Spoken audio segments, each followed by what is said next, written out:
Welcome to the Lay Low Pod, the podcast that keeps it real while you figure things out.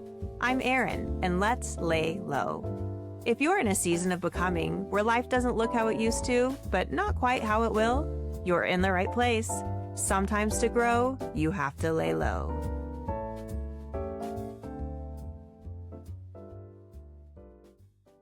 Hello. Welcome to the Lay Low Pod. This is Erin. I am so excited that you are here with me today. It is just me. You guys are loving the episodes with the guests, which is just really fun. So far, I've gotten such good feedback about Monica and my cousin Jade, and I have a whole list of people wanting to come on the podcast and tell their stories. And if you could see this list and the amount of strength and the amount of lessons and so many different viewpoints, I'm just super excited. People from all walks of life, all topics. I'm going to continue to get those all scheduled. But of course, once in a while, I just want to sit and talk to you. So today's episode is going to be a few listener questions that will spark some good conversation. But so today I'm actually doing this podcast and jumping right into the Uber to head to the airport. I'm taking my son Troy to his very first Chicago Cubs game at Wrigley Field in Chicago. This boy has been a Cubs fan his whole life, and I am so excited. There's not a lot of things I love more than giving my boys experiences. It's just our thing. I remember when I moved to this small town, the one stoplight town, and we were only supposed to be there a couple years. And I remember telling my first husband that travel is just really important to me. If these boys are going to live in this little town, then we have to get them outside and we have to get them to see other cultures and other ways of life. And that was just really important to me. So we really are just travelers. The boys have been traveling since they were very young and they love it and they have seen so much already. But Troy and I are going today. It's exciting. We're taking my parents, which will be really fun. It's a quick trip. But one of the games we're going to watch in the stadium, and then the second game the next day we're going to watch from some bar hop around Wrigley Town, which will be fun. But Troy, I want to tell you this crazy story that he has experienced this summer, because it's definitely made me feel like time is precious. And just this boy of mine, every time I look at him, think of him, he had a really, I would call it a near-death experience this summer, which was just a freak accident. And we know freak accidents happen. We actually have one of his friends was just paralyzed from the neck down from a freak accident. So I'm so grateful Troy's okay. So he lives in Provo, Utah, and he's going to school and he works at Best Buy, and he is just an outdoorsman. While he was on his Mormon mission in Texas, I don't know how many times he would call and say how much he missed the mountains.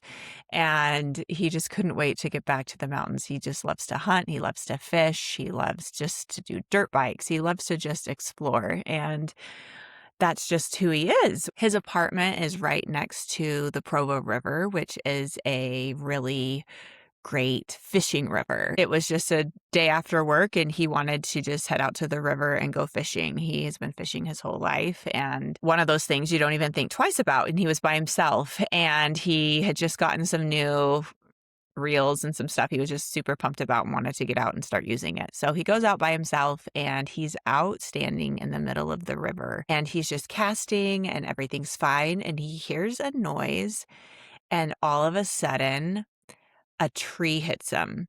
A tree that is right next to the river literally just fell over and hit him and broke his arm. And if this tree would have been just a few inches in a different direction, it could have absolutely hit him in his head. He could have passed out. He could have gotten trapped under the tree. The doctor told him, if that tree would have hit your head, you wouldn't be with us right now. And to see this picture, it's wild because the whole river's open, but you just see this one tree fallen over, and that was where he was in the middle of the river standing. And he had to go find his fishing pole down the river. It had just come out of his hands and gone, but he has been in a cast all summer. He had to drop out of summer school because he couldn't type, and it just really shook all of us up. I don't think I've ever had a near-death experience like that, but we're just so grateful he's okay, and it has reminded our family especially how precious life is, time is, and we're so glad that a broken arm was all we got out of that crazy freak accident. But I think little things like that just remind you relationships are the most important, time is the most important, health is the most important, and everything else,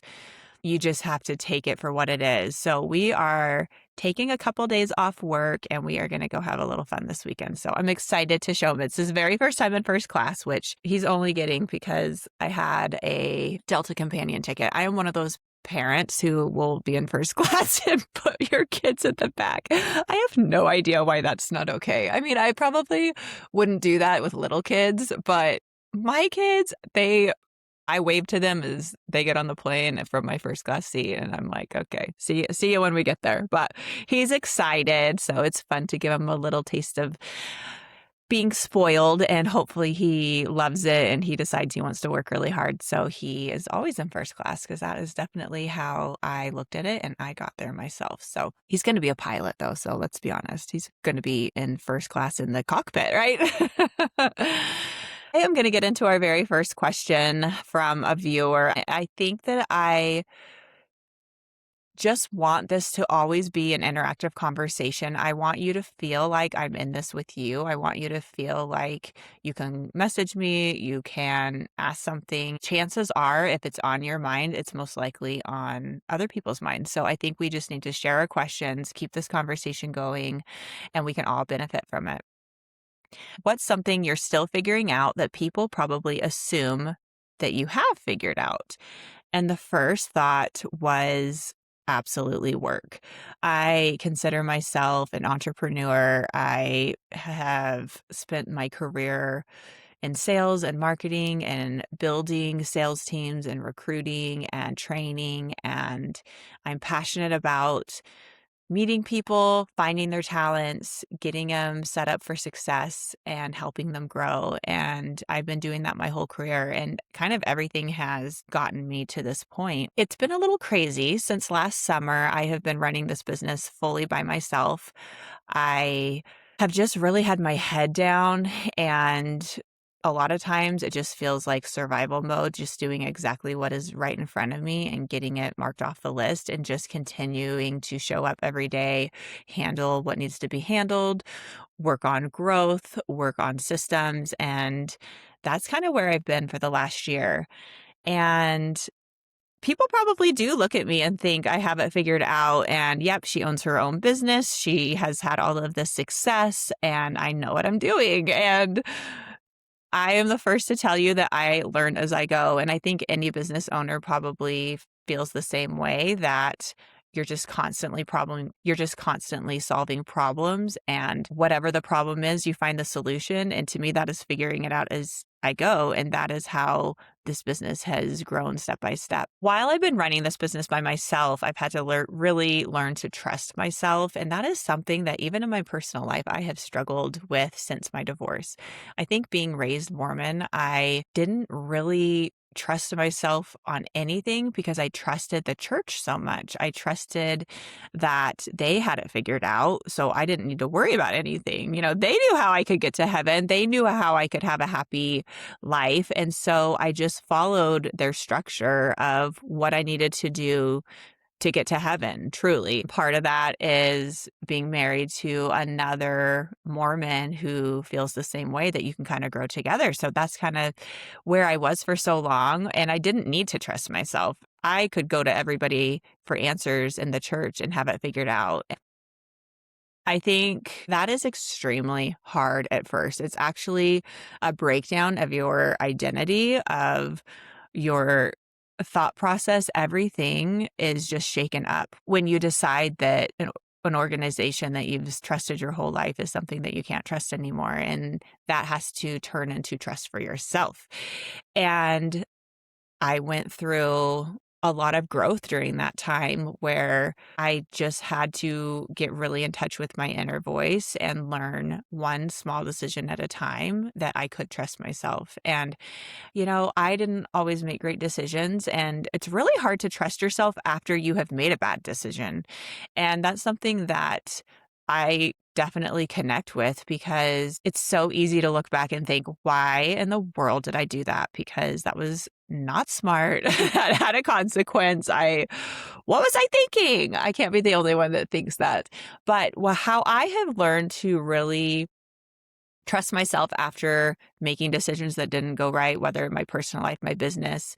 I've made plenty of business decisions where I thought I was trusting myself and it ended up not working. And I thought, okay, that is just one way that doesn't work. Let's try another way and see if that does work. Everything is just always a learning experience. And if you think about your personal life as well, if you do make a if you do make a mistake in your personal life and you're beating yourself up over it and you are feeling like you can't trust yourself because why should I trust myself? I already made a bad decision. How do I trust myself to make the right decision? I think we just have to give ourselves grace and understand that this is how we learn. We never learn when life is easy. We learn through the muck and the mess and the hard times. And that is just part of growth in life. And the minute you realize that, when you do make a mistake and you tell yourself, I should have known better, why did I do that? Look for the lesson and take the lesson and move forward and trust yourself that you can learn from your mistake.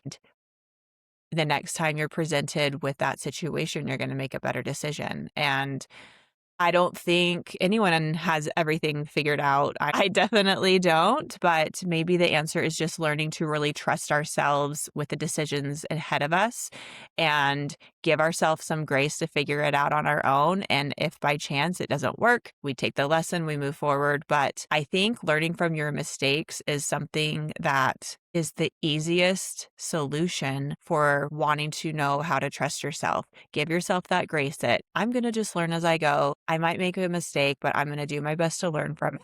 And that's how this is going to go. And just give yourself a lot of room to make those decisions by yourself and work through them in a way that can bring growth. Another question that I got this last week was, I want to start therapy, but I don't know where to start. How did you find yours? And that instantly took me back to Erin in that one stoplight town. And it was 2017. And I don't remember exactly the moment that I realized I needed help, but I know that when I decided I wanted to go to therapy, I felt like I was drowning and I was looking for a life preserver.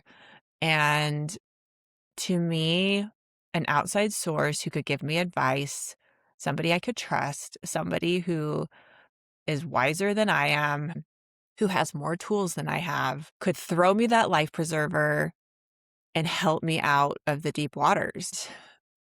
I knew really quickly that I did not want to have a therapist in the one stoplight town. There were therapists there, and that's fine, but I knew I wanted to be in the city because I knew I would have different viewpoints from somebody that was outside of my town. I got onto Google and I searched for Salt Lake City therapists. I literally went through tons of websites to the bio section and I just read about everybody and I looked at their pictures and I was looking for a connection.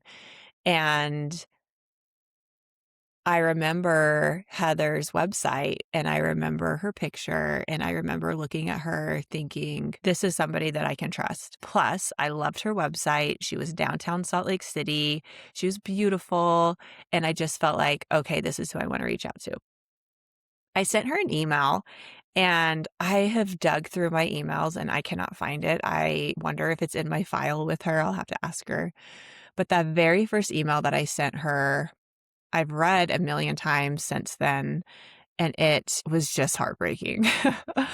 It started with, I don't know if you can help me, but this is what's going on. And I just basically had that vomit out of my mouth where I told her everything. I told her I'm in a small town. It's Mormon. It's a place where I feel like I'm being suffocated and I don't know what I need to do to make a change. And I'm scared. And I ended the email saying, I'm just not sure if you can help me at all, but please let me know. She responded and said, Erin, I can help you. When can you come in? And she moved a bunch of things around and I got in really quickly. And I drove downtown Salt Lake City. I was going every other week for a while and then weekly once I was up here more often. I was going to her literally as much as I could afford.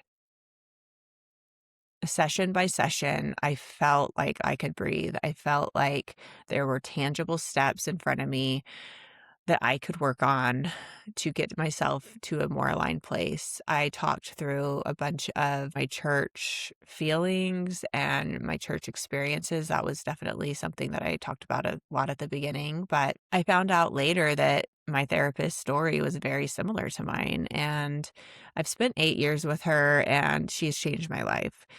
Probably the first thing that she did for me that I learned was she told me that I was allowed to change my mind.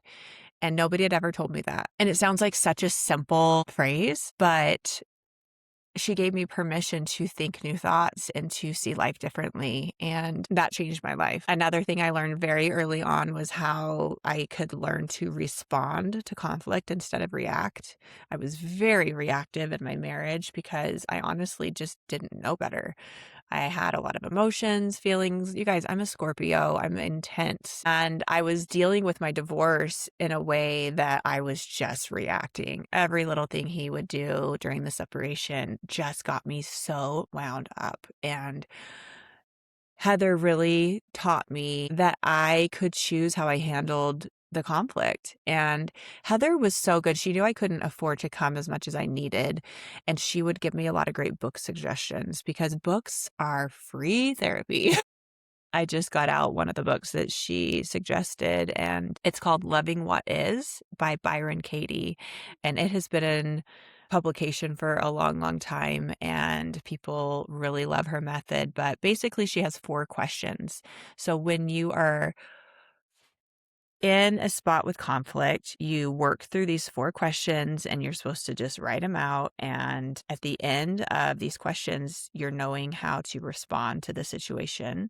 And you've kind of worked through it enough where you're not reacting because you've given it a little time. It's a great book and it's a great place to start because it will teach you how to overcome that monkey brain inside of you, that monkey mind where we can just literally let our minds take over and go crazy and we believe everything it's telling us. And that's just not healthy because our mind is not always spewing truth to us. And when you recognize that and you can quiet that monkey mind, it will help you stay calm in a spot where you can respond calmly instead of react. And that is something you can learn. That phrase, you can't teach an old dog new tricks. You can. It takes work, but you can learn. You can change your relationships. You can change your life by learning new skills. I'm not going to go through the 4 questions because if this is something that is resonating with you, I want you to read the book and work through those 4 questions. They actually have workbooks. If there is a workbook connected to this book, a workbook is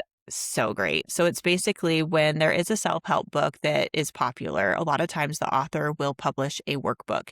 And a workbook is basically the book in a journal format. And you just take a pen and you can read it like a book, but you can journal along with it. Workbooks could be like $12 on Amazon and it could equal thousands of dollars of therapy. So if you're looking for a therapist, go online, ask around, talk to people in your life and say, hey, do you have anybody that you know of? But Google is your friend. I know people had great success with BetterHelp, which is an online therapy program that will match you with a therapist and everything is done online. You can text with your therapist. You do video calls with your therapist. I've always preferred to go to Heather in person versus virtually, but sometimes life is busy, or if you are wanting somebody outside of your town like that, a virtual therapist would be great in that scenario as well. I'm kind of in a spot with Heather right now, and I'm just going to tell you guys, I wasn't going to talk about this. I started with her in 2017, and that's 9 years. I am literally not the person I was 9 years ago. I lived a complete different life. And while Heather has changed my life, I call her my angel, I feel like such a brand new person right now. And especially this last year, I feel like I have really shed an old version of myself. And I feel more myself than ever right now. I feel like I am a brand new version of me. And the last few times I've gone to Heather, I have felt this girl is my friend. I just feel like she's my friend that I'm getting advice from versus a therapist client relationship. And I have put a lot of thought into this, that I want to honor the time that I had with Heather, but I also want to move forward and get my self development from other arenas, other areas, other people. And I have been doing so much spiritual energy work that that's something I've really connected with lately. And I just felt like my time with Heather as a therapist was done. I have talked to her about that, and I basically thanked her for the time, and I said, "I hope we can be friends. I hope there's a point where we can go get a glass of wine and just chat." And ideally, I would love to get her on the podcast. I'm going to send her this episode and tell her to skip to the part where we talk about therapy, because her story is amazing, and she's literally this one of the smartest women that I've ever known, and the way she can communicate her thoughts is so amazing. And I would love to get her on the pod to talk about some really important topics. We have some guests who want to come on the podcast to share their stories, and their stories that are going to be different for you to hear because they're from different walks of life, right? We've talked about this is a podcast that we don't need to agree with everybody, but we respect everybody, and we want to hear people's stories that are different than ours. That is such a great opportunity to grow your mindset and to think new thoughts and to change your mind on things and really realize that the way people are living has nothing to do with you. I have several people who have grown up in the church, especially gay, who want to talk about their stories about coming out. I have somebody who has gone through a sex change who has an incredible story that is bigger than just that. It's about family and acceptance, and it's beautiful. And I want the right platform to tell that story. But I also know there's a lot of people who those topics still make them a little uncomfortable. You know, I live in a very religious inspired community, and I think this platform can be something where we can just learn about people, we can hear their stories, and we can honor that in them, and we can realize that I can understand somebody in that situation better than before because I heard their story on Laylo Pod. That's what I want. And I feel like Heather is a part of this, that she will be able to come on and talk about some of these topics in such a great way that can really bridge the gap right now and allow you to think new thoughts. So I am going to send her this podcast. I'm going to invite her to meet me for a glass of wine or dinner and just talk, because she's incredible. And while I do feel like our therapist client relationship has run its course, I don't want a life without Heather in it. So I hope that she will stay in my life as a friend. But at the end of the day, that's going to be her decision, and I will respect that no matter what. The last question I'm going to touch on just really, really quickly. Keep having people asking me if I'm dating, which is so cute because I know you love me. And I know for so much of my life, I have shared so much of my life. I think it stems from being young 20-year-old when Facebook was starting and I was working in the marketing world where I was using social media for work. And it was just so new that I just kind of jumped into it without even thinking about it and just gradually shared my life. I mean, if you look at my personal Instagram, my boys' entire lives are documented on there really up until last summer. And since last summer, I just have not really shared anything. I have been laying low, as you know, but I also feel like that Instagram page is kind of my old version of myself. So I'm wanting to use the Lay Low Pod Instagram as my personal business Instagram moving forward, where that's where I'm going to be posting. That's where I'm going to be sharing, and I'm going to be sharing differently. It's going to be more intentional there. I'm not going to share every single thing. We come here and we chit chat, and you guys are always going to hear a lot about me. It's so funny. I was at my office and at the coffee bar, and this guy in my office, he said, Erin, it's so crazy because I've been listening to the podcast and I feel like I know everything about you and you know nothing about me. And I just laughed and I said, oh my God, it's just funny, but it's true. You guys are always going to know a lot about me, but you're going to learn the parts of me that I'm ready to share when I'm ready to share it. So the dating stuff, I really have been extremely intentional with that, as you know, and I definitely have somebody in my life that makes me smile and who cheers me on, and somebody I'm excited about, and I think you'll meet him eventually. I will share more of that side of my life as things go, but just know Erin is happy. Everything has been really organic. I've been really lucky to have good humans in my life. I'm so grateful for the people this last year who have stepped up in my life to give me advice, to be in my corner, to sometimes just text me and say, you got this. It has really, really, really made a huge difference this last year. And you know who you are. You know who you are in my life. And it just feels good to be in a positive space, feeling in such alignment and feeling like I'm right on track in both work and my personal life. And my boys, I feel the exact same way. They are both thriving, that I feel very grateful for this last year and where I am. And honestly, I think somebody who has not talked to me in a year, who would sit down with me now, would see a completely different version of myself. And it's a version of myself that I love, that I feel so connected with, that I'm so excited to step into this next part of my life. I really feel like life is a book and there's chapters, there's sections. I had a part one that was full of great chapters and full of great lessons. And now I have started a part two with a new version of myself. And this podcast has been a big part of that, being able to share some of the stories from part one and make peace with them and leave them there so that we can just go full steam ahead into what is ahead. I'm excited for what is going to happen with this podcast.